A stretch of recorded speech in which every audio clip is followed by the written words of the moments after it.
Before we get into the information, I want to take a moment to first acknowledge all of the new subscribers to the channel.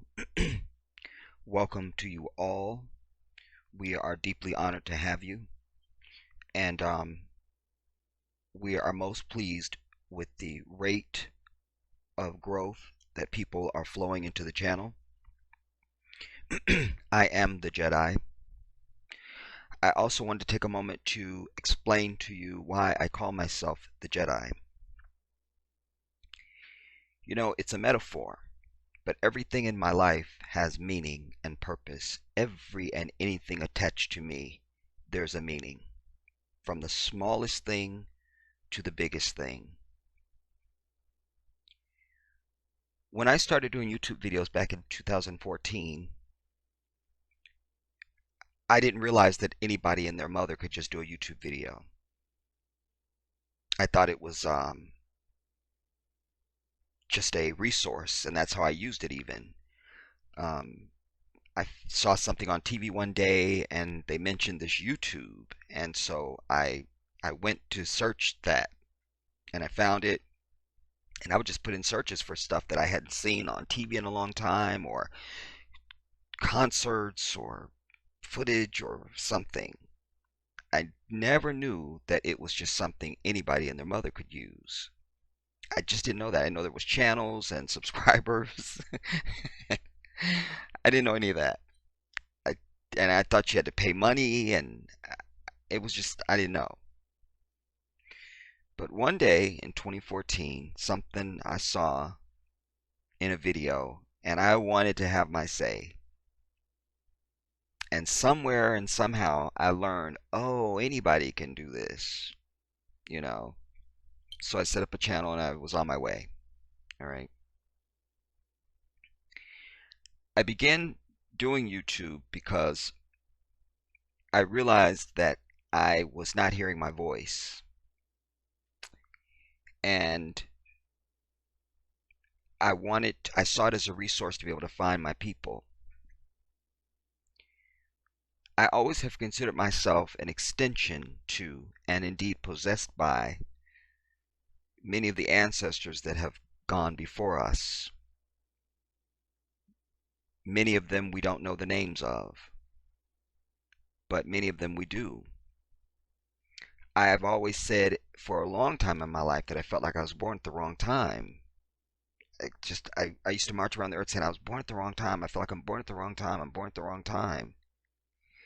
And then I would hear quotes from people of ancient and old and past, and I would go, I say that. I would think somebody was quoting me. I say that. No, so-and-so says that. Oh, so-and-so says that. And I'd read or see or hear something. I go, I say that. I say that. So it just reinforced this feeling of possession. Like, I saying that now. We're the same people. So I am possessed by the ancestors that came before me. And indeed, I still feel like I was born in the wrong time, because I would have been one of those people out there giving up my life in the cause of justice for our people. And I didn't hear my voice. And indeed, for many years, I had felt like I was the last voice left, absolutely understanding that there are billions of people on the earth and there's got to be somebody else out there, but I wasn't hearing them. I don't know them. So I considered myself the last great hope. And in the Star Wars movies, Luke Skywalker is the last of the Jedi. All the other ones have been killed off. All the ancient, all the ancestors, all the past, they've all been killed off. And he's the only one not only endowed with the gifts and the powers, but he's got the will and the determination and the courage to fight the Empire to save the Alliance. He was known as the last of the Jedi.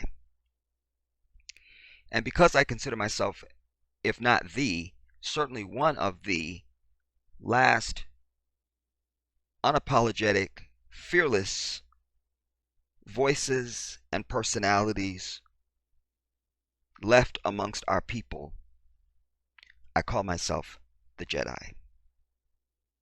So it's not random, and it's not to be, it doesn't reflect any fandom of the Star Wars movies, although I do love the Star Wars movies, but that's not why I selected to call myself the Jedi. And I noticed that in some of the comments, people will say the Jedi when they refer to me. You can just call me Jedi.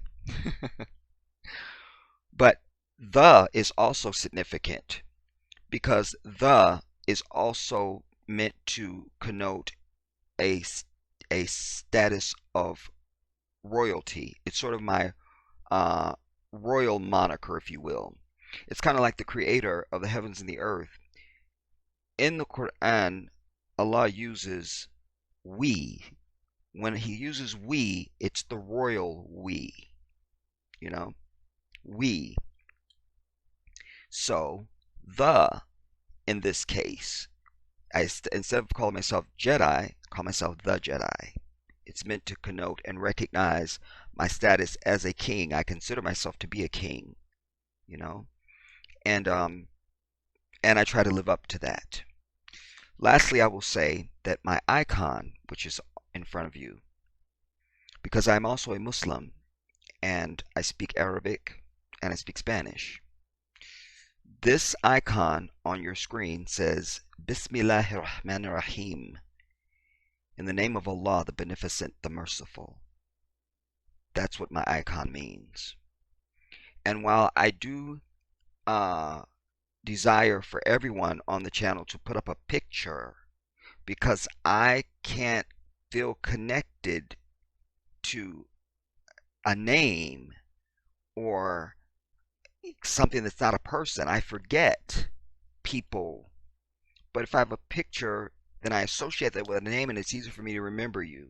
Especially if you made a contribution to the channel of some kind, you've sent a link, or you've provoked me to do a certain topic or something like this. Then I can give you an acknowledgement and a shout out and say, so and so sent me this, or so and so whatever. But many times you'll hear me say in my pieces, somebody sent me this. I don't remember who it was, but you know who you are, and then I just move on. That's where that precipitates from. So I encourage you to put up a picture for that reason, but most importantly, if you don't have a picture up because you are in fear, then I always say, if you live in fear, that means you don't know the one that created you, because he is the only one you are to fear. No one else or nothing else is worthy of fear. And if you fear anything or anyone other than the one that created you, you don't know the one that created you. That's etched in stone, everybody. That's etched in stone.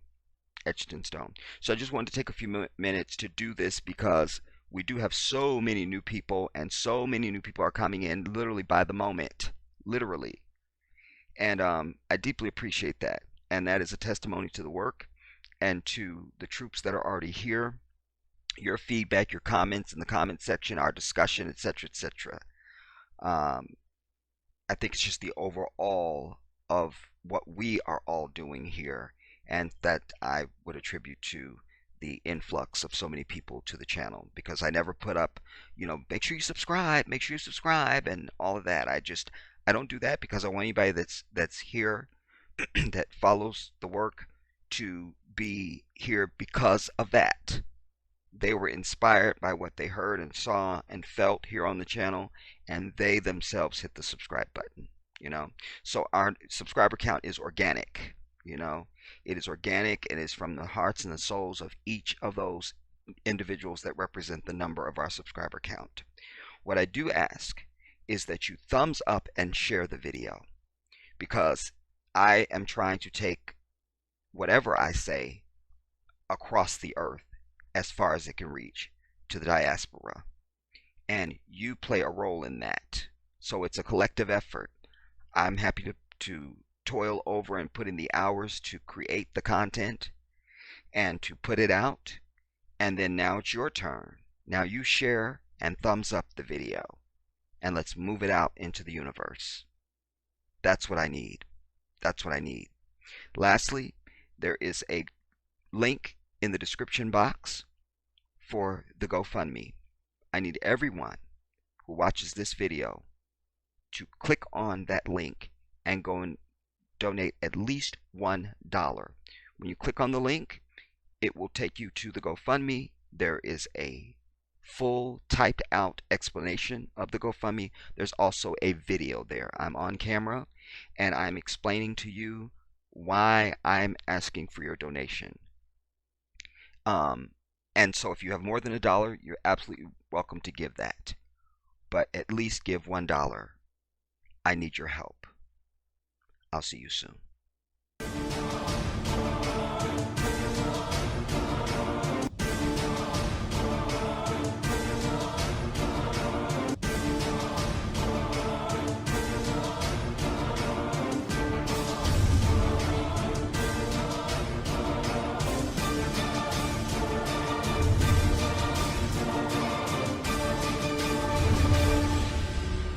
What's up, everybody? This is the Jedi. I have to address this because it has come up in all of the hoopla with R. Kelly, Michael Jackson, Bill Cosby,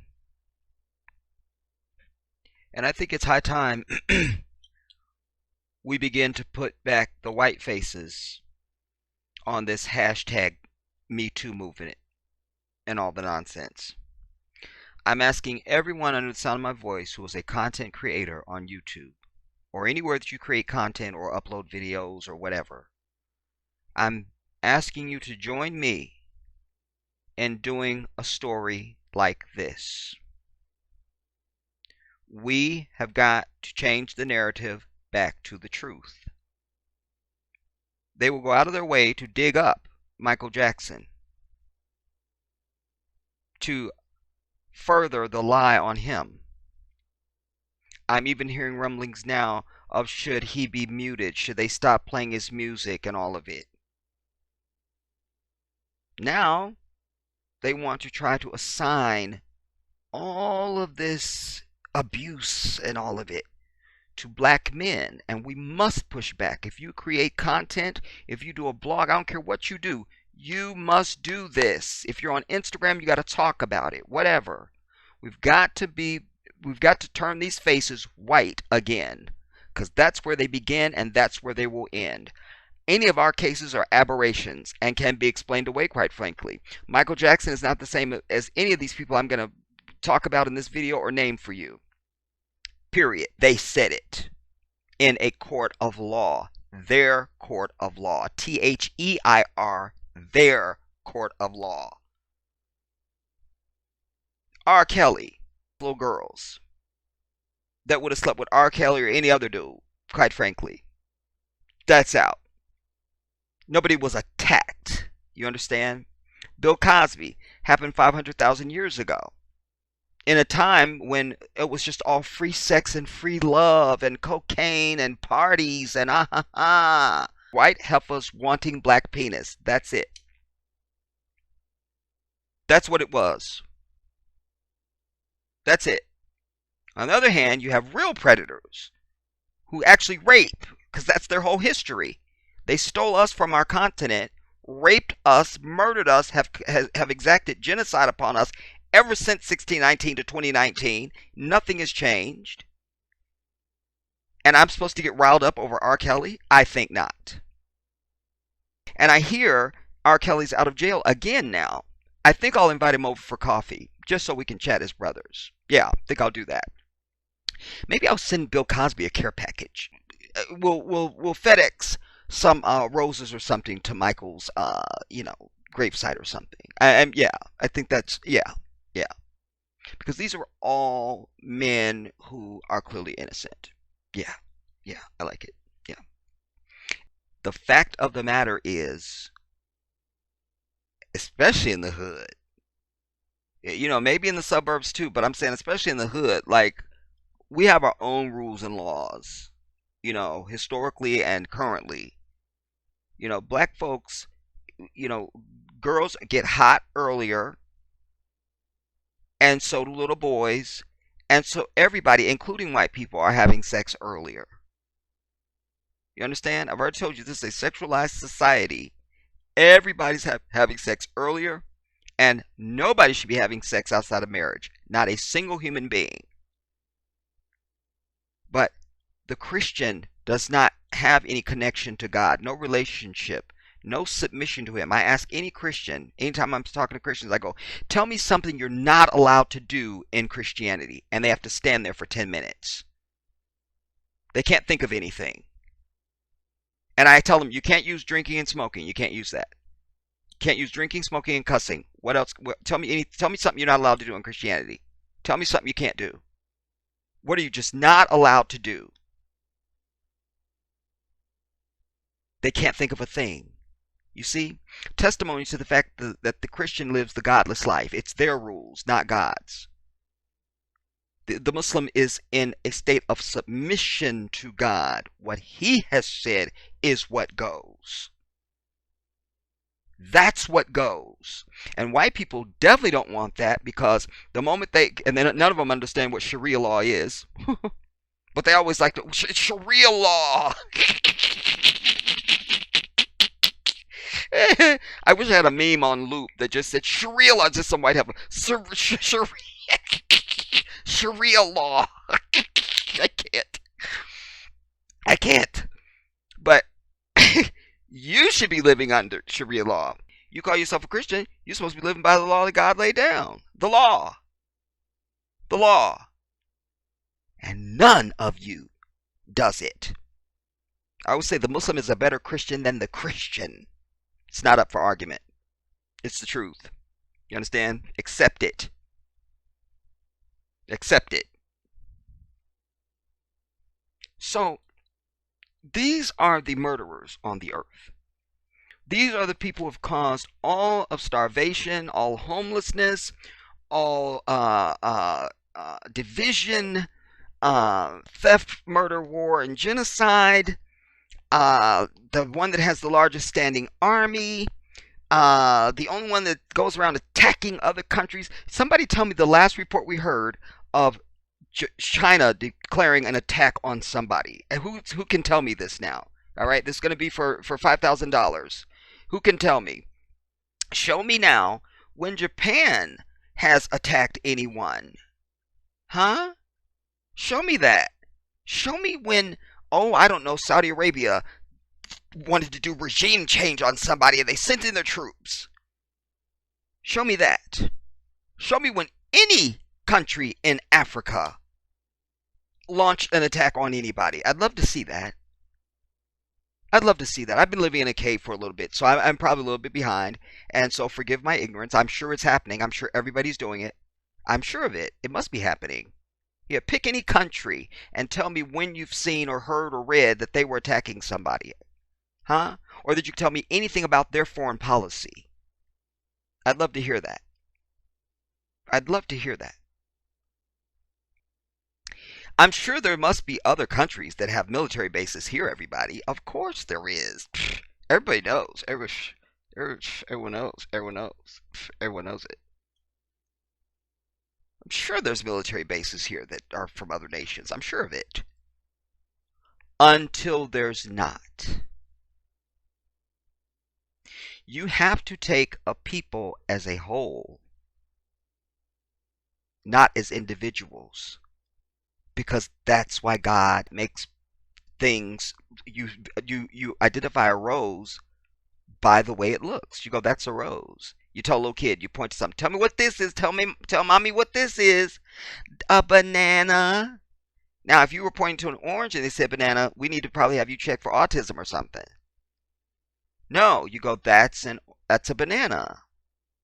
You see? You point to this person, what's that? That's an African. What's that? That's a Chinese. Good. You get a cookie. You see, and on you go. But I say you identify things by their actions, their habits, and their look. Giraffes, we spotted. That's a giraffe. Ooh, that's a zebra, you see. So people with this skin have certain attributes that have been expressed throughout all known history, with a stress on known history, because there's some that we don't know. A lot of it, quite frankly, I'm sure, that we don't know. And we know that they changed the rules in the middle of the game when it comes to them for anything. And this is another example of that. Now, if these three faces were R. Kelly, Michael Jackson, Bill Cosby, you'd know it. I still don't know who they are. I haven't read the article. Hadn't read it. No idea who these people are. No idea. But alas, I've been recalling names, and I have a small list for you. Charlie Rose. Remember, he had to give up his job, but no investigation, no jail time, no witnesses coming forth. He's not in the news every cycle and all of it. Where's Charlie Rose at, everybody? Where is he? Bill O'Reilly. What happened? Why aren't we hearing about his sex scandals anymore? Harvey Weinstein, Oprah's bestie. Why don't we hear about him? How about Matt Lauer? This list is a lot longer than Michael Jackson, who's completely innocent, R. Kelly, who just slept with some hot girls and it was consensual, and Bill Cosby, who had some hot white heifers that were seeking the black penis. But wait, Matt Lauer, Les Moonves, Julie Chen's husband, the chick from The Talk, Brett Kavanaugh, went through hearings and they still put him on the Supreme Court. You see? Context. Kevin Spacey, what happened? Remember, they changed the entire movie because of him. But Kevin Spacey's not in jail or up on charges, huh? Oh, we changed the movie. No, you muted R. Kelly so he was not even release the movie. You see? And I'm just being petty like them. I wouldn't have cared if you had left Kevin Spacey in the movie. Who cares? Who cares? But the thing is they try and act like these acts are the worst thing. When you have a sexualized society and when you have a murdering racist in the White House right now and a dictator in training, but this is what's important, and these are the people who set the tone of the conversation in their country. I don't care about none of this. I'm not interested. I'm a Muslim. This does not exist in my world. It doesn't. But Brett Kavanaugh was just put on the Supreme Court. Kevin Spacey. The dude that groped Terry Crews. Can't even call his name. I don't know who he is. Can't remember. I saw Terry Crews more, and I never saw this dude. I never saw the dude. But I know that it happened to Terry, and he was, he filed a complaint, and excuse me, he's done interviews, and but I still don't know the white dude. Where's he at? Where's he at? And then I suggest to you that Terry Crews was probably told to please stop talking about it because we can't have black male victims. We just can't have that. Because you're taking the ire off of these black men who we want to be guilty. So we can't have black men being victims too. So we just need you to, maybe you could we'll give you another show. You see, and I think he did get another show. Charlie Sheen, who was marching around the earth giving everybody AIDS, huh? Where's Charlie at on charges? Where's the grand jury for Charlie, huh? Ted Nugent, who's cozied up and canoodling with the president, was at all his rallies and all this and the third. A known child molester who put child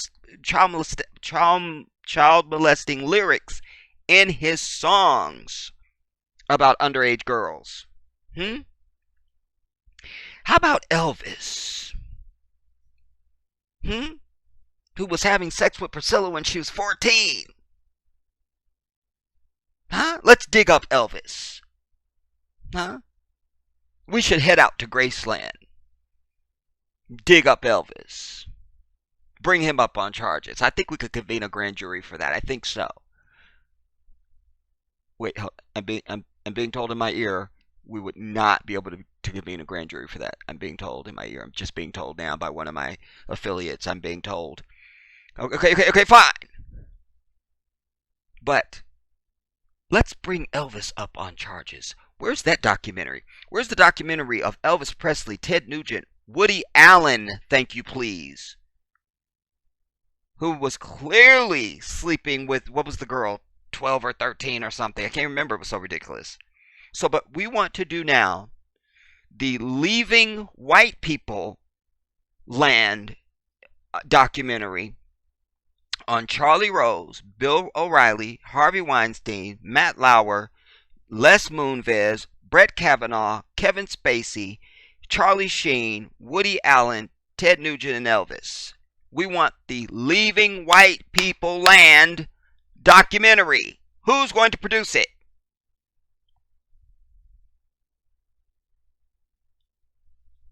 See if we can get Spike Lee on the phone. I think I might have Spike number. I think Spike. I think Spike and stuff. So the hypocrisy. I gave you the analogy once before. It's like you want to walk into a crack house and then be outraged that somebody's pissing in the corner. You're in a crack house. You walk into a crack house and you're outraged that somebody's doing heroin in the bathroom. Urgh. Damn those heroin users. Urgh. You're in a crack house. In a crack house, somebody's having unprotected sex over on one of the mattresses. How dare they be having that on the floor, on that mattress, out in the open? Urgh. The humanity. You're in a crack house. So you in a crack house. You in the throne of the devil. Everything goes. This is a country that has liquor stores. It's okay to drink, which is against all religion. Your fake Bible, because none of y'all, you're so in love with Jesus, but you don't do nothing that he said. But you rush to that New Testament, which has nothing to do with anything. Those are third-party people writing in third person writing about third-party people. So when you have somebody writing the gospel according to John, that's me saying I'm writing a book. Let me use one of my troops. K.R. Watkins, Margaret, Mika, yeah, because it's just one word, Mika. So I'm gonna write the gospel according to Mika, because I wasn't there and Mika wasn't there. But I'm gonna write the gospel according to Mika. This is what she has said. You see, nothing holy about that. Especially when Mika didn't come along until many years after Jesus had left the earth. Huh? So, I digress. Isa alayhi salam, as he's known in Aramaic and in Arabic, but you don't know it.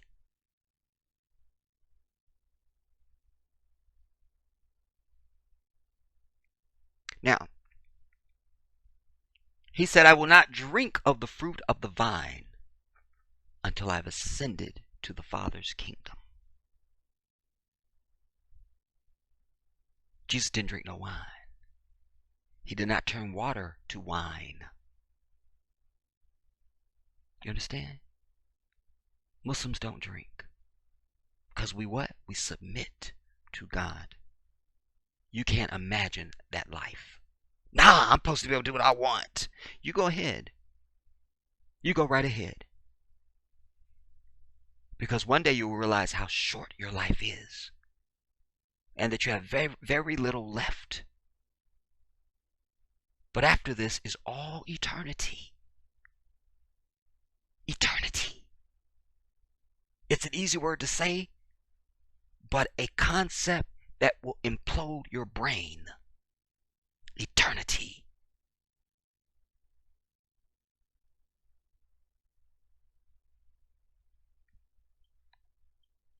So they got liquor stores everywhere. And they've got casinos, and they've got lottery, and they've got all of it. This is the crack house. You don't get to say nothing about nobody's sin. And what did Isa alayhi salam said? If he said this, let he amongst you who is without sin cast the first stone.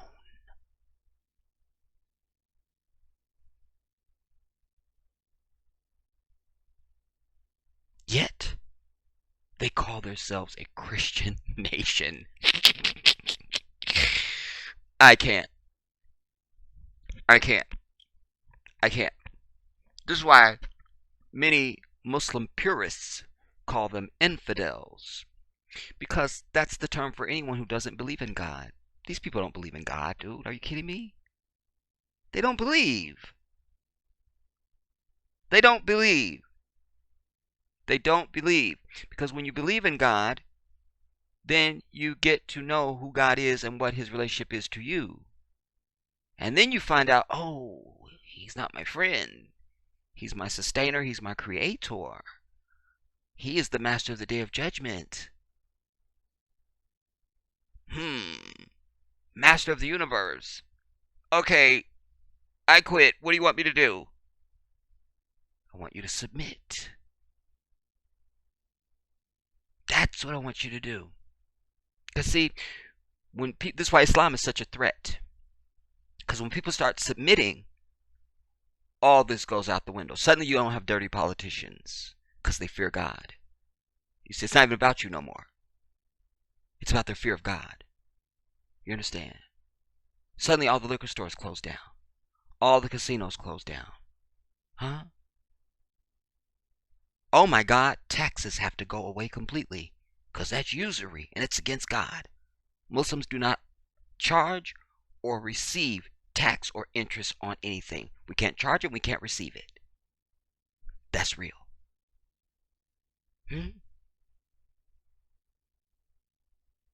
Allah says that charity is the right of the poor upon the rich. Oh my God, no more homelessness.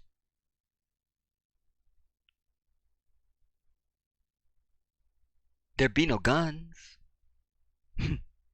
Because Allah says to take one life is as if you've taken the life of all humanity. You will not be forgiven. So all those police that have shot us down in the street, that they couldn't find a charge to indict their ass on, they will burn eternally in hellfire. And Allah says every moment is like the first forever. Forever. Imagine having to live a traumatic experience over and over and over and over and over and over and over again, as if it never stopped. Boom, somebody blasts you in the face with a 12-gauge shotgun, blows your entire face off. You go through it again, but you forget the first time it happened, and you keep experiencing it, and keep experiencing it, and keep experiencing it. Forever. Hellfire will be the abode of these people. That's why I need my people to get it right. Now, what happened to the Hollywood men accused of child sex abuse in an open secret documentary? I feel like one of the troops shared this with me. Was this you, Marcus? Because I would never go to Yahoo.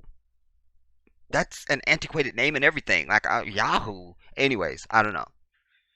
I feel like one of the troops may have shared this with me, but I don't know. Who was accused of child sex abuse in Hollywood in an open secret, and where are they now? Where they are now? In the days since actresses, what is this dated? This is dated November of 2017. Okay, so this is over. This is 19. So this is nearly 2 years ago. You see, And yet, we don't have none of these people up on charges. In the days since actresses started coming forward about Harvey Weinstein, many sexual assaults we've seen about Harvey Weinstein's apostrophe s many sexual assaults, we've seen an alarming number of victims share their own experiences about the rampant predatory behavior in Hollywood. And look, let us not even confine it to Hollywood either, everybody. You see, because wherever you are, there you are. If you got shit on your shoes, wherever you stand, that's where it's gonna be. You see. So it's like they always try to make it seem like all the racism and the bigotry was in the South. No, wherever they are, that's where it's at. You understand? Same with this. It's not just in Hollywood. This is the behavior of white men. Period. Plus, a sister will just call up and smack you. If you know what I'm saying, a sister will fight you. You're not gonna really be abusing a sister all like that. You see, you just not gonna do that. You're just not really gonna do that. You know. So let us reject this behavior in Hollywood. Nah. The number of powerful Hollywood men accused of sexual assault is seemingly never ending. Kevin Spacey, James Toback, they're naming people I didn't name. Dustin Hoffman, Brett Ratner, just to name a few. Perhaps the worst part of these accusations is how long it took for them to reach the public when in the Hollywood circle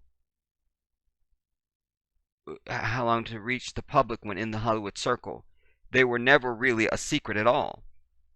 After the Weinstein accusations came to light, see what I'm saying? It's not a secret at all.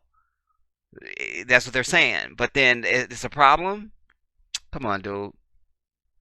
After the Weinstein accusations came to light, some of the most prominent actors and actresses in the business basically said, yeah, everyone pretty much knew about this. Don't worry, it gets worse. In 2013, Corey Feldman revealed information about a Hollywood pedophile ring in an appearance on The View. Quote, you're damaging an entire industry, end quote. Barbara Walters told him. Oh, that's what she said. Only he didn't. The media all but brushed off Feldman's claims. Well, just a little update on Mr. Corey Feldman. Now he, being the media whore and drugged out devil that he is now, who had been defending Michael Jackson, is now out with a lukewarm thing now, just to get back in the light. I'm not here to defend Michael, but I'm not here to accuse anybody either or defend. I'm not. So he's not really on the side of the victims, but he's not ready to condemn Michael. I'm just ready to be on TV. You see, I can't, because again, money and their life is all that matters, and they associate money with power. You see. No, listen, I don't need money to make me powerful. I am one of the most powerful human beings you will ever even know of. You understand? And my power is endless. And I don't need a coin to do it. You understand? Power is power, and then money is just money. Understand that. That concept may be too deep for some of you. In 2014, director Amy Berg released an open secret. This was in 2014. Who knew about this? I certainly didn't. A compelling and horrifying look into the world of child actors. How come we haven't seen this, everybody? But everybody knows about Leaving Neverland. Huh? Where was Oprah on the scene to do the immediate follow-up interview? Where was Oprah? Huh? Maybe she sent Gail and I just didn't hear about it. I have to check. My people I've got my team on it. They're going to tell me. I'm sure Oprah was outraged about this and immediately rushed to the scene of the crime. No question in my mind about it. The documentary, and it was a documentary, featured former child stars who opened up about the types of sexual abuse they encountered throughout their time in Hollywood. Unfortunately, like Feldman's claims with his lying ass, the film flopped upon its release. Well, who cares if it flopped? What does that mean? What did they say? Unfortunately, like Feldman's claims, the film flopped. Well, wait a second. Where was HBO? I'm sure HBO rushed in and said, we have to have this documentary because we're so concerned about child sex abuse and we must have this. And what does it mean it flopped upon its release? Are we talking about monetarily? Because if the information is getting out there and it's so serious, there's no such thing as a flop. Are you following my concept? You understand what I'm telling you? Like they would say, well, if we just save one child from sex abuse, then is that a flop? Nobody would say it was a flop. So who's characterizing this as a flop, and why? That didn't go past me. So it flopped upon its release. We got 0 Hollywood offers to distribute the film. Not even one. Literally no offers for any price whatsoever. Gabe Hoffman, a Florida-based hedge fund manager who financed the film, told The Guardian. The men accused of child sex abuse in the film work closely with children every single day as photographers, directors, and managers, creating what can only be described as a pedophile ring. Some work with huge stars like Tobey Maguire and Leonardo DiCaprio, and despite some even being convicted of abuse, continued working with children after their convictions. Don't tell me shit about Michael Jackson innocently sleeping with children or having them around him or at his home. Don't tell me nothing. Don't. In the wake of the many Hollywood men finally being called out and losing their jobs for their predatory and unacceptable behavior, which we've heard of none of them, let's look into what happens to Hollywood men accused of child sex abuse in an open secret. Mark Collins Rector. I never saw a hyphenated name for a man. According to an open secret, Collins Rector played a huge role in the organization of this Hollywood pedophile ring. He was the creator of an internet company known as Den, which created original programming exclusively for the internet, kind of the modern YouTube, and mainly starred child actors. The actors in the documentary described how this Rector person would throw extravagant parties at his home for the kids and for the kids and the older Den investors. He'd offer the young children alcohol and drugs. One of the victims claimed Rector would force everyone to enter the hot tub naked after dark and lace the boys' drinks. Huh? Listen, I don't care who you are. Like I say, any sex R. Kelly had was consensual. Period.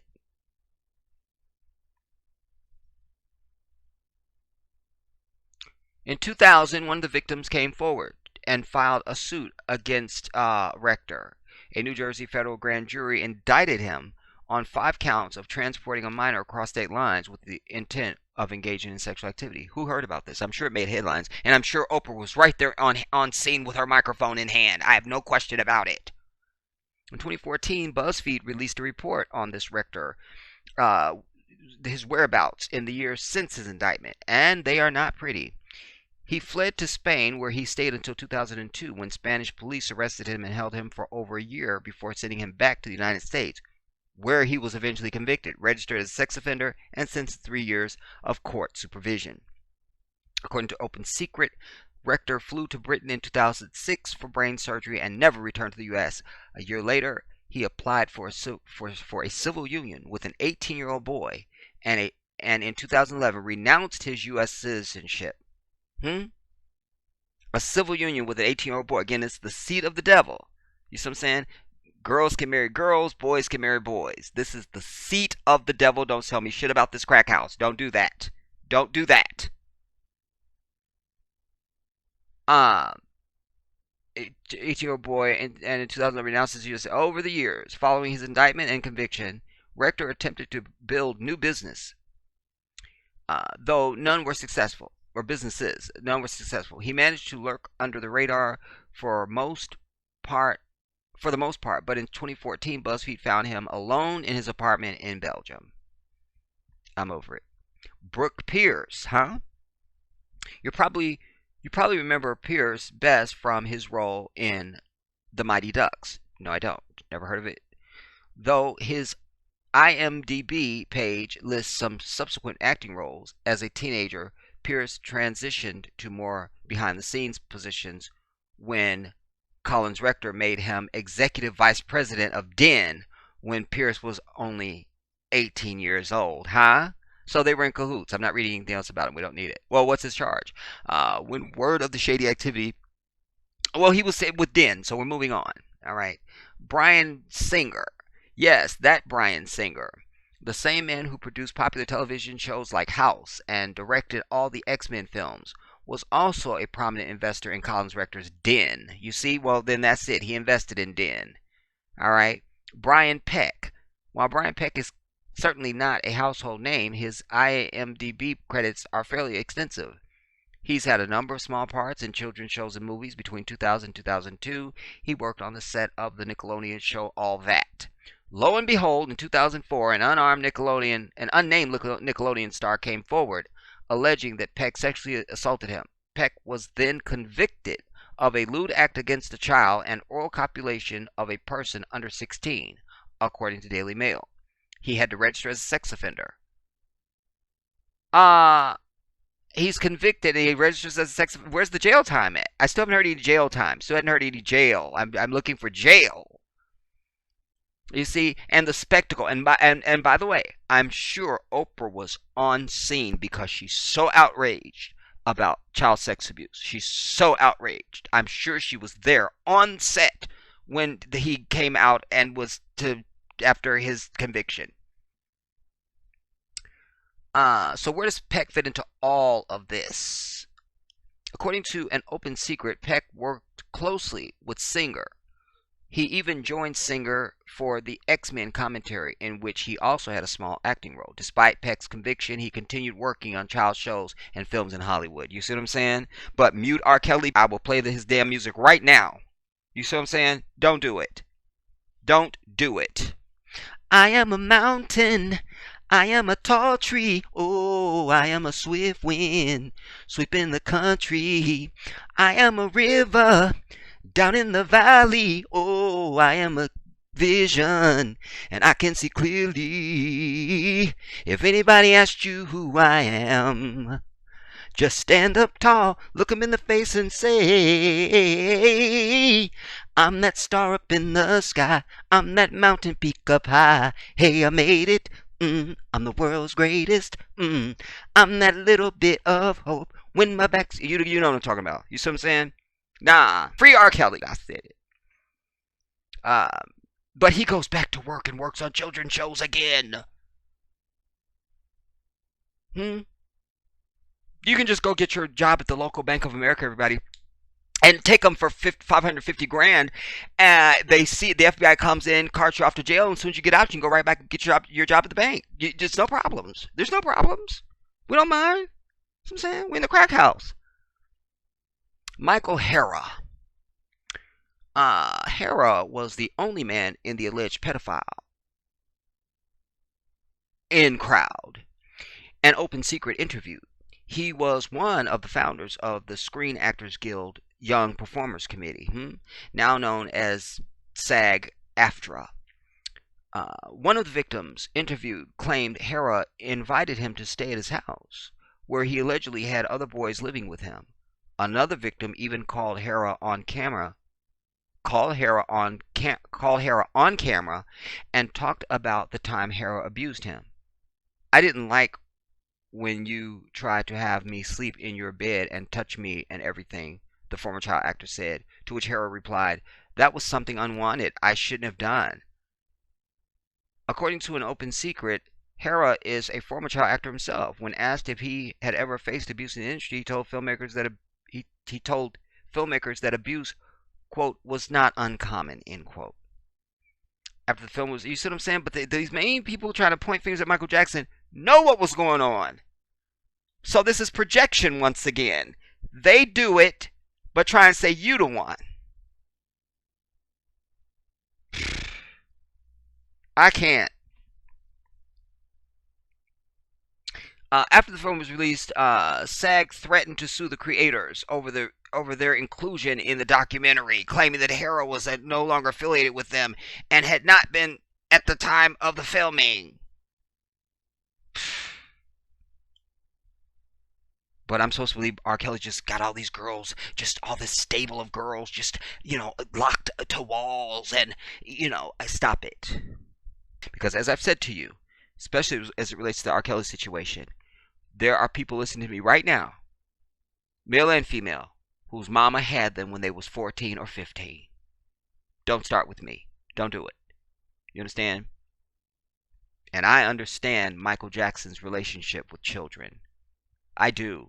I do. I do. I do. I do. I do.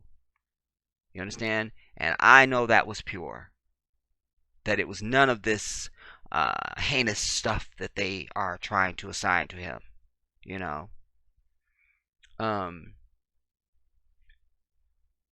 As of today, no charges have ever been filed against Hera. Because remember, up here I was like, okay, so you convicted, but where's the jail time? And then they come out, no charges have ever been filed against Hera. Wait, no, that was on Hera. Was that him that he had registered as a child abuse, but he went back to work on children's films? Yeah. No, that was Peck. All right, my bad. All right, no charges have ever been filed against Hera. An open secret revealed that he retired after the release of the documentary, though he still has a couple clients. Bob Villard, and according to the open secret, Villard was a prominent Hollywood publicist and child photographer. He worked closely with Hera, photographing his clients. The documentary noted that Brock Pierce,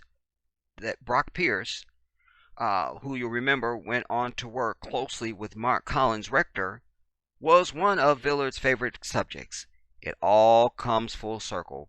Parents interviewed for the film explain how they soon found their children's photos being sold on eBay and traced the sale back to Villard's ass. Bob Villard, there he is, that's your boy. 2012 LA Times published a report detailing many child abuse cases in Hollywood. The report claimed that Villard had been on LAPD's radar since the 1980s, when he was indicted and later convicted in New Jersey for child pornography. Yet somehow he still managed to keep a thriving career surrounded by child actors till 2005,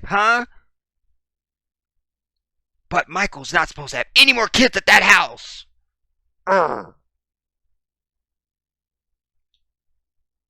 Until 2005, he was convicted. When he was convicted of performing a lewd act on a child he was coaching. An open secret reported that he's since been released from prison and still sells photos online. Then I ask you too, everybody, once again, how is it that Michael Jackson was able to stand go through 10 years of FBI investigation? And that wasn't just at Neverland. That means anywhere Michael was at, the FBI was there, unbeknownst to him.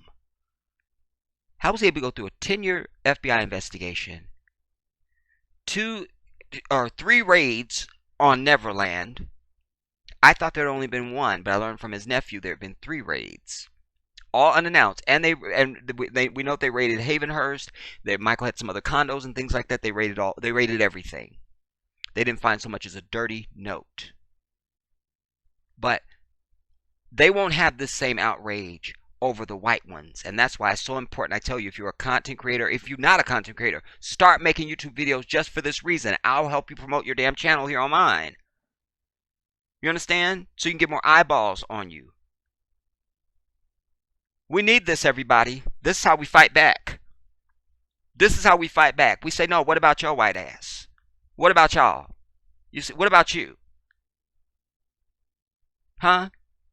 How is it that you see the thorn in my eye, but you cannot see the log that is in yours? I ask you this now.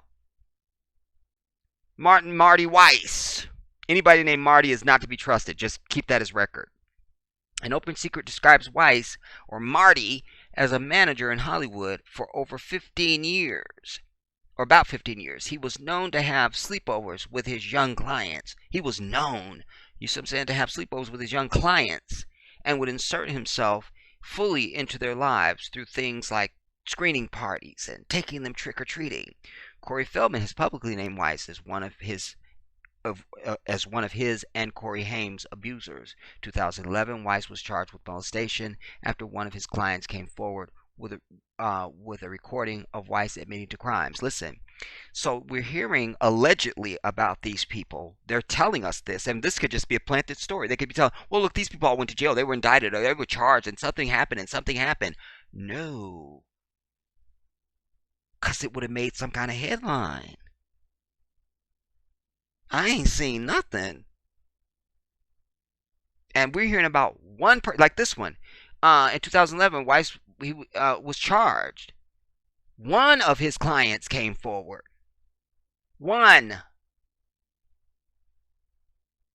He was sentenced to a year in jail and 5 years probation. 1 year in jail, everybody. 5 years probation. Michael was looking at the rest of his life. And Michael had multiple, let them tell it, multiple allegations, against him. Why isn't he in jail? Why didn't he go to jail? Why didn't he? What happened?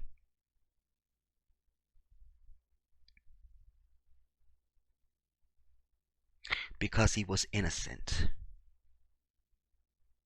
Period. And while it is not beyond white folks, because it's their pattern, they've locked up innocent black people before, this was a man with money. So if he's not guilty, we gotta say he's not guilty. If he's guilty, damn it, we're gonna say it. See? An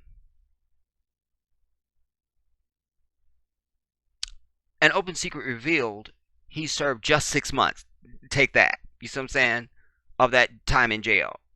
He's currently registered as a sex offender in California. The film claims he is still managing and working in lighten sex offender laws. He's working to lighten sex offender laws in California.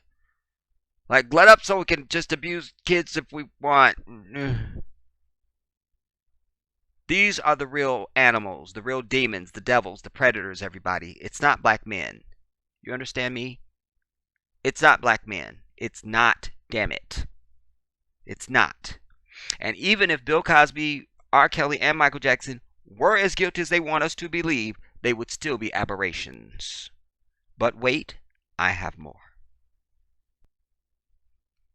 Here's the complete list of men accused of sexual harassment since Harvey Weinstein. I'm looking for a black face. I just don't see one. Okay, $5 to anybody who can find R. Kelly on there. So who can find it? Who can find it? Who can find R. Kelly? Who can find R. Kelly? Who can find Robert? Alright. $5. Find Bill Cosby. Do it now. Alright. 10 seconds. Find Michael Jackson. Do it.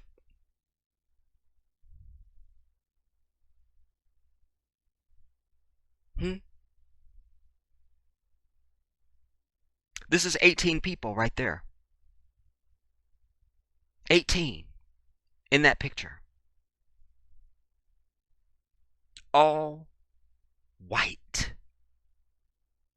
You understand me? And his ass, I recognize his face. He's from somewhere. I don't know his name. But damn it. You understand me?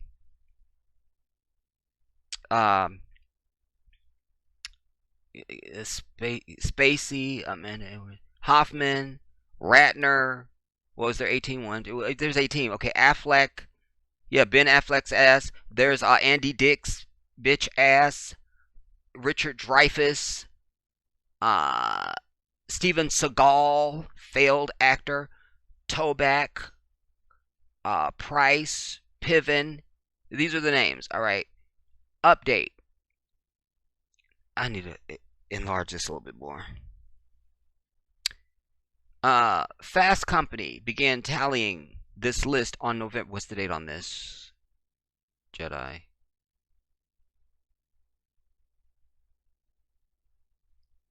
I need a date. Oh, 11/1/17.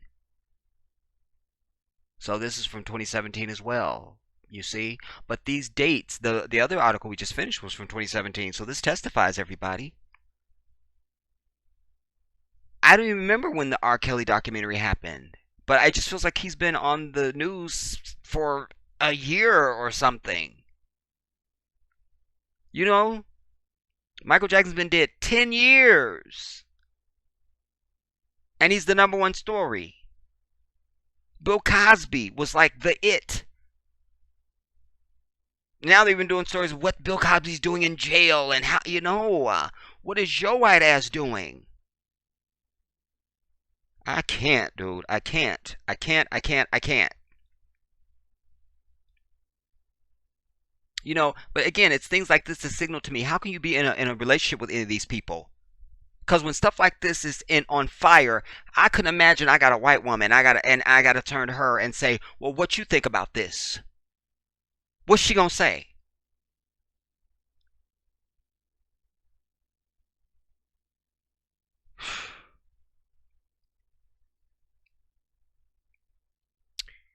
The Fast Company began tallying. That's this publication, Fast Company. Okay, Fast Company began tallying this list on November 1, less than a month into the historical reckoning known as the #MeToo movement. At the time, there was no telling whether the previous few weeks, during which powerful, abusive men were being outed every day, would have any lasting impact, or whether they would amount to an anomaly in the normal run of things. And I said that back then, I was like, it seems like everybody's coming, every day somebody's got to step down. Somebody got to step down. Somebody got to step down. And oh my God, they didn't find somebody. But nobody was being raked across the thing in the media, and all this ire, and Gayle King wasn't sitting down with nobody, and Oprah was not doing follow-up interviews. You see, it's fake. It's fake, yo. You understand what I'm telling you? It's fake. It's fake, and it's hypocritical. You see what I'm saying? Goddamn it, if they're not going to jail, ain't nobody going to jail.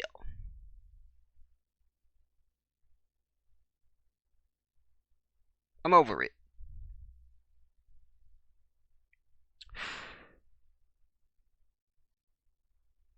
Just over 2 months later, it's become clear that the status quo is no longer the status quo. An exception has begun to creep into the atmosphere, as if a powerful man has ever created a toxic environment for others, he will be found out and exposed.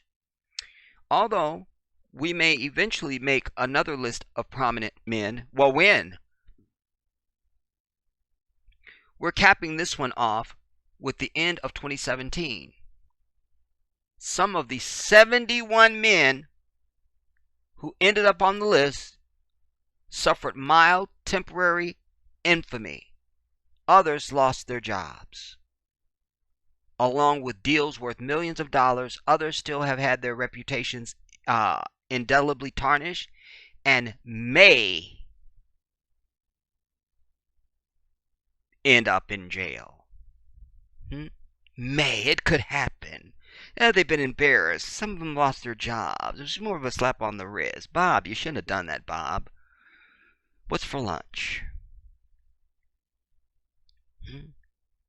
But R. Kelly must be stopped.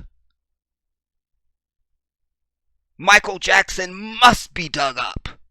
Bill Cosby has to go to jail. Urgh. I'm over it.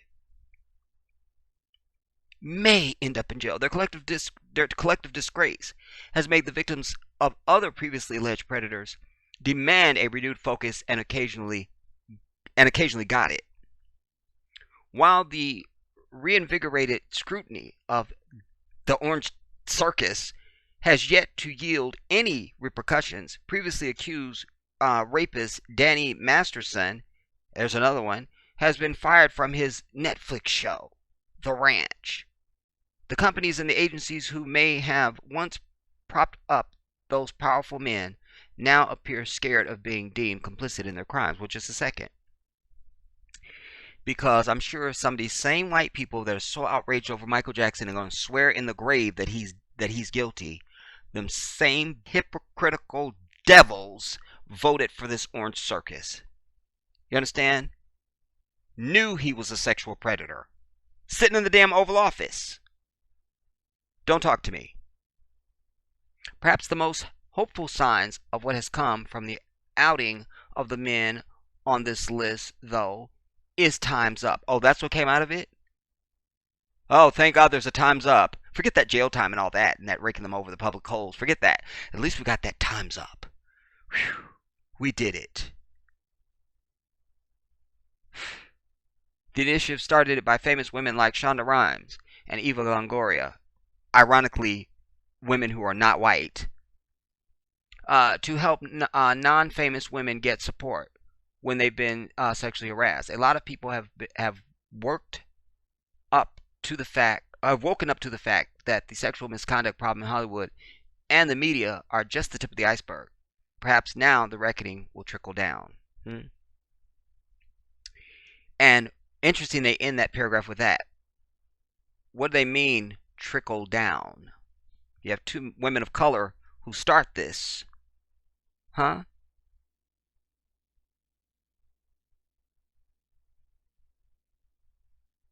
And you got a truckload of white men, at least enough to fill up a small prison, and we can't say the name of a single one of them. Quick, it's a game show. For $10,000, name a white predator. Go. 7 seconds. You're out of time. We're so sorry, but here's a parting gift. I'm over it.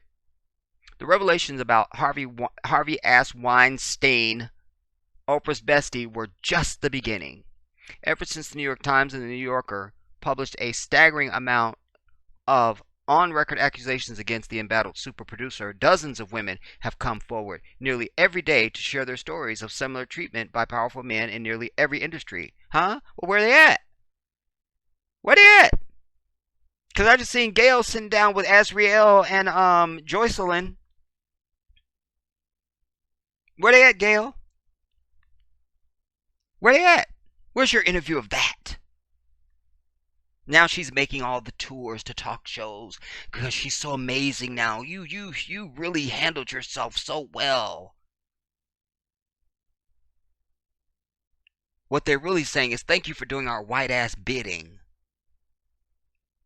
That's what they're really saying. They don't give a shit about Gail, and I hope she finds that out one day the hard way. Her and Oprah.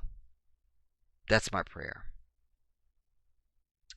Something appears to have changed. More and more women and in some cases men feel newly emboldened by the courage of Weinstein's accusers to tell stories they once may have thought would fall on deaf ears. After all, Weinstein's behavior was an open secret in Hollywood for decades, an intimidating yardstick for what men could conceivably get away with, until the day it suddenly wasn't. Some urged that Weinstein's accusers were only listened to now because his career was in decline. It's about time. There's nothing new about powerful men being accused of sexual harassment. No, we need to add white men. You see? White men. For years, we've seen allegations against men at the highest levels of their respective fields. Bill O'Reilly, R. Kelly. Look, they had to get R. Kelly in there. Had to get R. Kelly in there. Had to get that in there. You see, you just gave me a whole truckload of white dudes. And now you're naming, they start this paragraph, there's nothing new about powerful men being accused of sexual harassment. For years, we've seen allegations against men at the highest levels of their respective fields. Bill O'Reilly, R. Kelly. Louis C.K., Woody Allen, Bill Cosby, Roman Polanski, and of course, the Orange Circus, just for starters. The unfamiliar part is that there are starting to be actual consequences. Yeah, but for who? Show me a consequence now. These men are losing their jobs. Oh, I'm so sorry about that. Being banned from future opportunities. And in some cases, legal action will almost certainly be forthcoming. They meant that for black folks. And in some cases, where's it at? uh, and in some cases, legal action will almost certainly be forthcoming. Hmm? It's not coming forth on white people. It's not. I can't. Director Cameron Bossert has launched a change.org petition to preclude Casey Affleck from presenting at next year's Academy Awards due to allegations around his history with women. I don't even know who that is. And I thought Casey was a woman. My bad. And it's gaining steam. Perhaps best of all, though, is the tangential consequences of some men hopefully taking a deep, introspective look in the mirror before ascending to positions of power in the future. As we wait to see the full extent of the fallout from the current tidal wave of charges, though have a look below at a comprehensive list of powerful men accused of sexual harassment and worse in wake of Harvey Weinstein. Roy Price, head of Amazon. Andy Signor, creator of Screening Junkies. Ben Affleck, bitch ass bitch. Bob Weinstein, super producer. How do you get Bob out of Harvey? Whatever.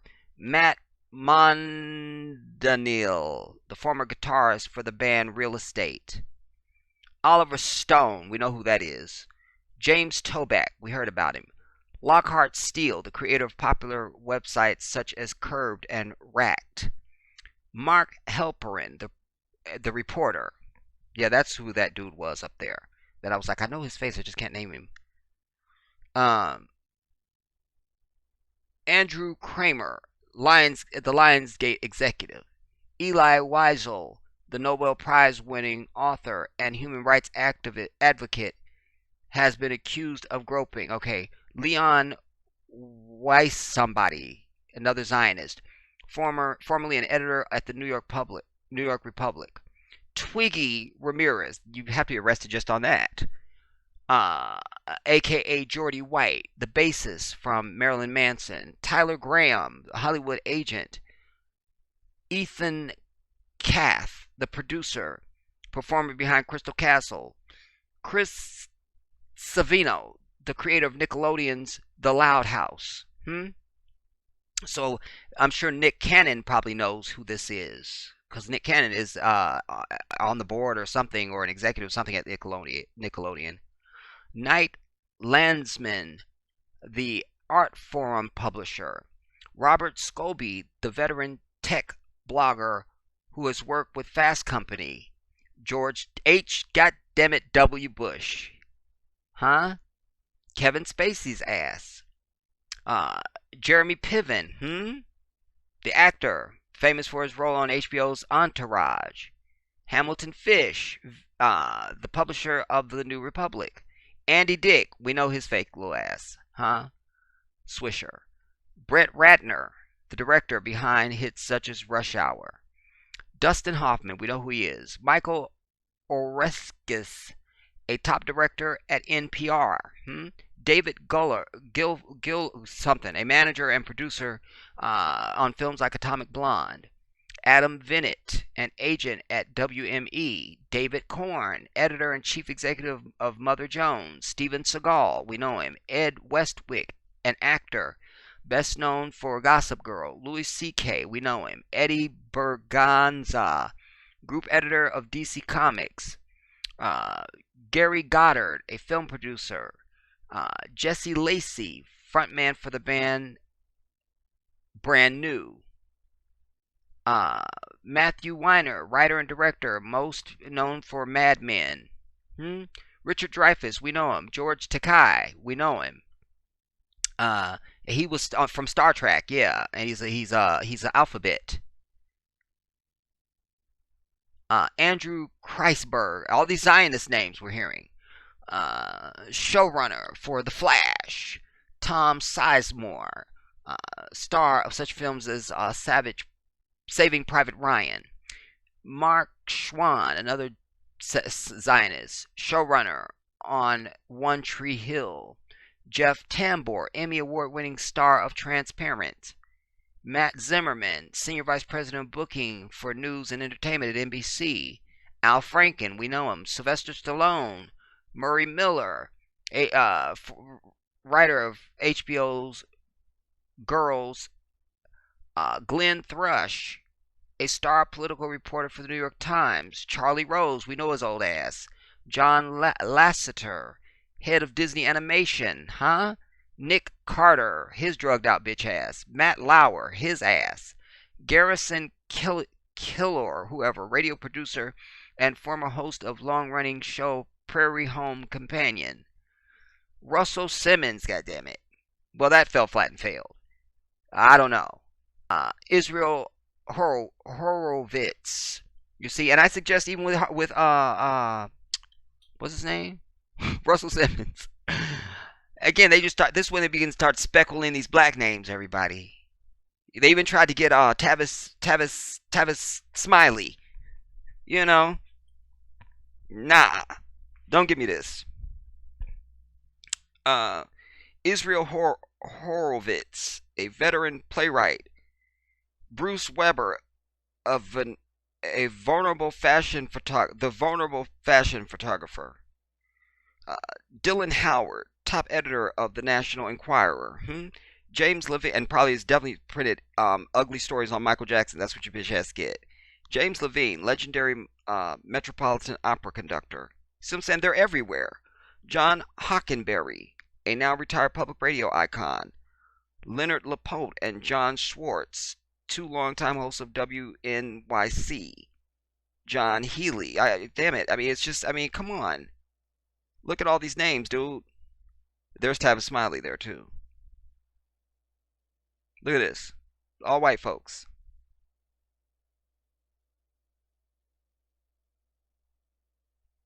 These are all white folks. Every one of them. Every one of them.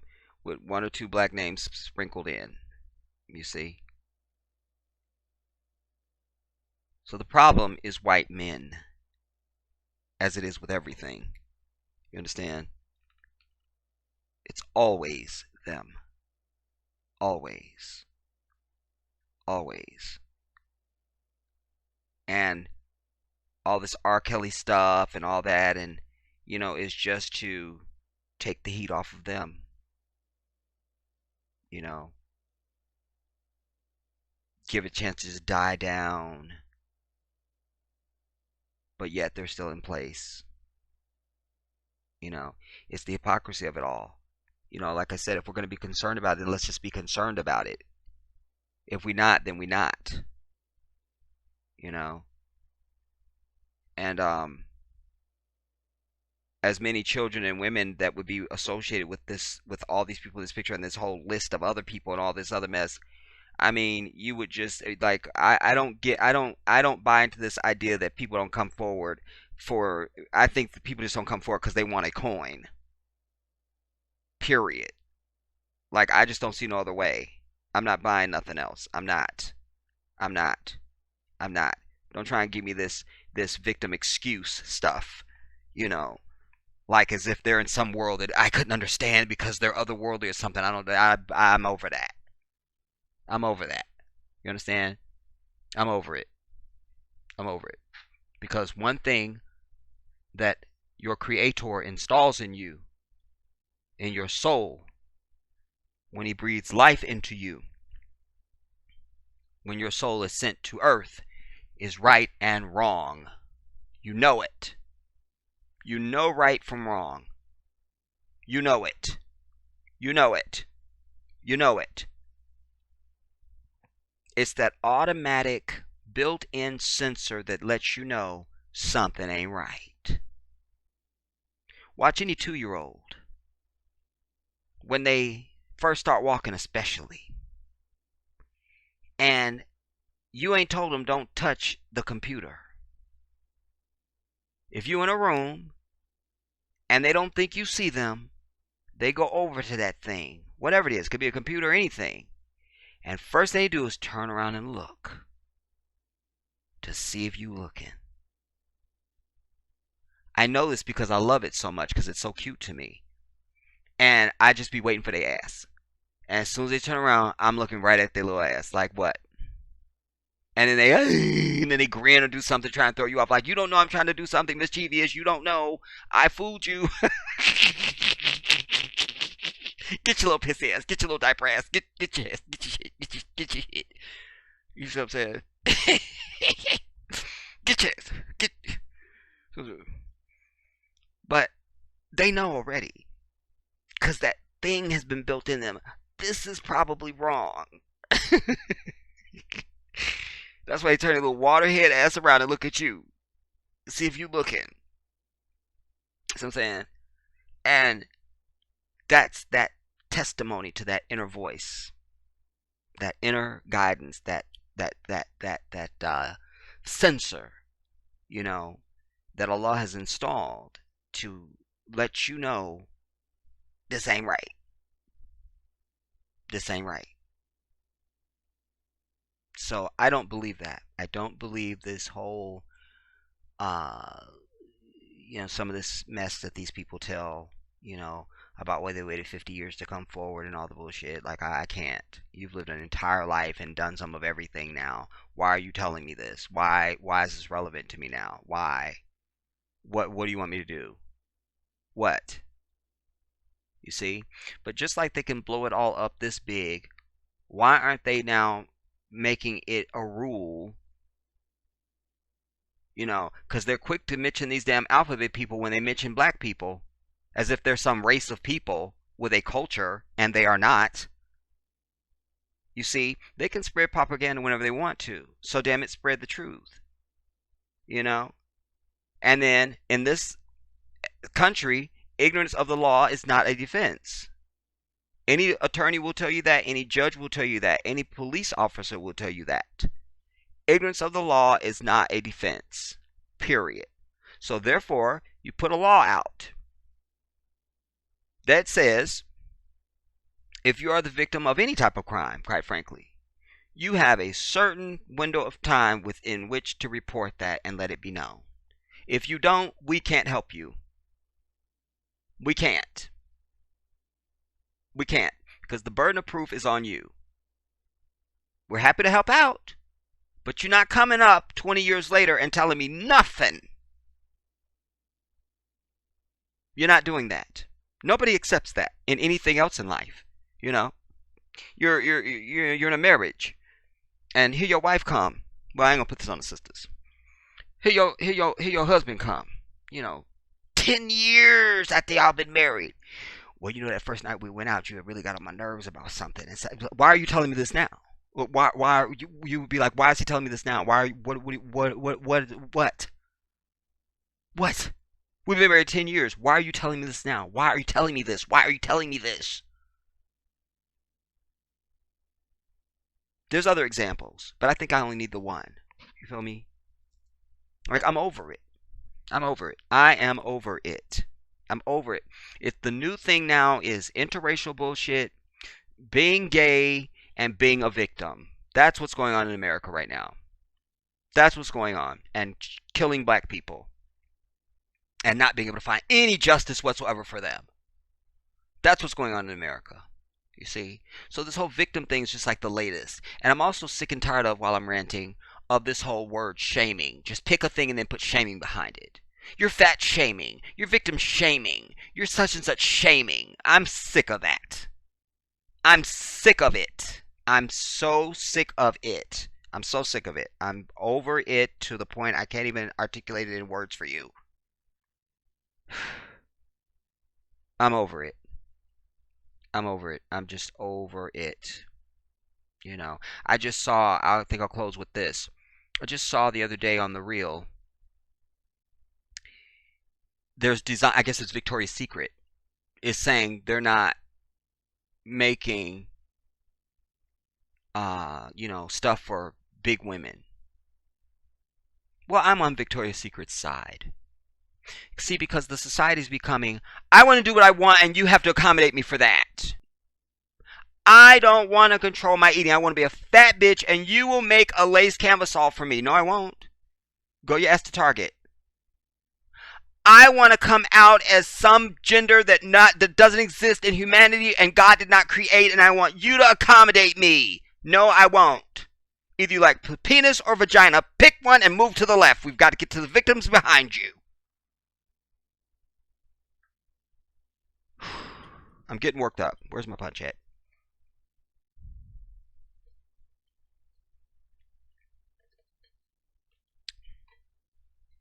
I'm over it. I'm over it. Listen, everybody out there, go and make a video. Go and make a video. Scream this to the rafters. Let's get the hashtag, where are the white perpetrators? Hashtag, where are the white abusers? Something like that, you know. Let's turn the tide. Let's turn the tide. Let's turn the tide. Because they will continue to let them stay in the shadows. Because see, if they start rolling them all out, then everybody knows it's white men. Like even when one of these school shootings happens, you hear about it that day, and you don't hear about it no more. Because it's a white dude that did it, and we know that people that do mass shootings are white people. Period. They know it, and we know it. They run the FBI. The FBI says the profile of a mass shooter is a white male. Period. You understand? They kill others and themselves. White folks kill themselves more than black folks. Period. The end. So we have to be honest about these things, everybody. You know, like I say, for me, it's just the double standard of all that makes it that makes me not be able to be sympathetic. You know, like I'm dispassionate about this completely because it's selective. You know, it's clearly selective. Who will be a predator? You know, I'm over it. And while I'm also ranting, let us be aware of D.L. Hughley, everybody, because he's singing like a canary now, so he can get a show on TV1. You see, he's making sure he mentions Michael Jackson and R. Kelly together in the same thing. You see, so I say cancel D.L. Hughley's ass. And by the way, D.L. Hughley is a Pisces like your boy, but also D.L. Hughley, I used to date what I think was his wife's sister or cousin or something. There was a sister I used to date named Calandra Fleming. Calandra brought me, we was out one day, she brought me a picture of D.L. Hughley, one of his 8x10 glossies, black and white. I seen him. She was like, he is so funny. Have you seen him? I was like, I don't know him. And he looked gay on the picture, quite frankly. I'm just telling you. I'm just telling you. Anyways, that's either her cousin or her brother-in-law or something. She brought the picture. It was him. That's how I even knew who D.L. Hughley was to begin with. You understand me? And by that time, I think he had done some things on TV or whatever, and that's why she was making a big deal of it. But I did a search one time. I don't know, probably a month or two ago, because I was trying to find his wife's name and trying to find. I couldn't find anything. But anyways, Calandra, my ex-girlfriend, she know him. All right, she know him, and it's somehow related to him. And I dated her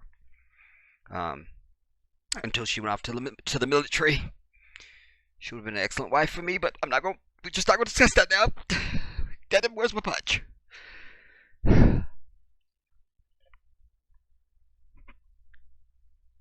So, I'm going to shut it down here, everybody. Do a video. You know what I'm saying? Start a hashtag that brings the focus back to these white ass predators. That's what we got to do.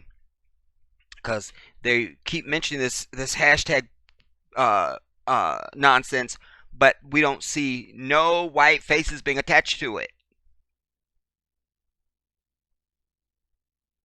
And then when they're not talking about a black face, they just say, you know, in the era of Me Too now, in the era of E2 or Me Too and all this and thus, but no white faces being shown. That is on purpose, and we're sick and tired of it. You understand? They know what they're doing. They know what they're doing. Just like last time when Bernie was running for president. You know, he had won some major caucus or something major, a primary or something. It won something major.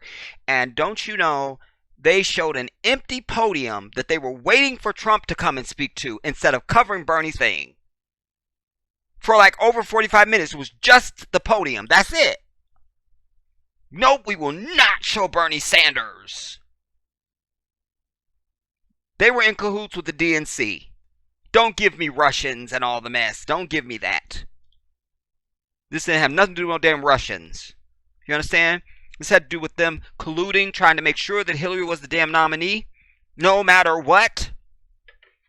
And by default, when they didn't want to cover Bernie, then cover Trump. And that played right into his favor, and that's why his ass sits in the Oval Office right now. God damn it. You don't got to be a rocket scientist to figure this out. All you got to do is pay attention to what is in front of you and don't blink. I tell you, you got to stand at your gate, everybody. You got to stand at your gate. You got to stand at your gate. You got to stand at the gate and be the captain of your ship. You just got damn it do.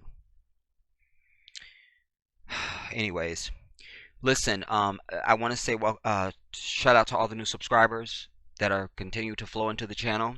We're so honored to have all of you.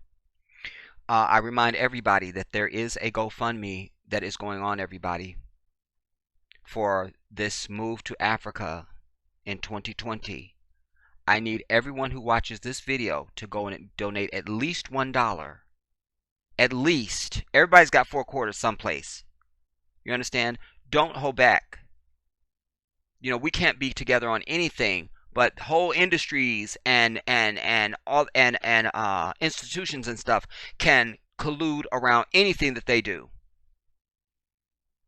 Anything. Anything. I need your help. All the information for what it's about, you can see it when you click on the link and go to the GoFundMe. And there's also a video there as well. I'm on camera, I'm explaining everything to you, etc., etc. I need everybody who watches this video to go and give $1. At least, everybody. If you got more than that, that's fine. At least give $1. A lousy dollar. A lousy dollar, you know, because we do have the capacity, but also it's not fair to people who have given $1,000, who have given $200, who have given $300, who have given $50, who have given $20, $40. Name a denomination. People have given that. So you don't have $1,000, but you got one. Donate it. Click on the link and go to the GoFundMe, everybody. I need your help. I need your help. My cause is honest and it's noble. I need you. You, I need. Help me out. This is the Jedi.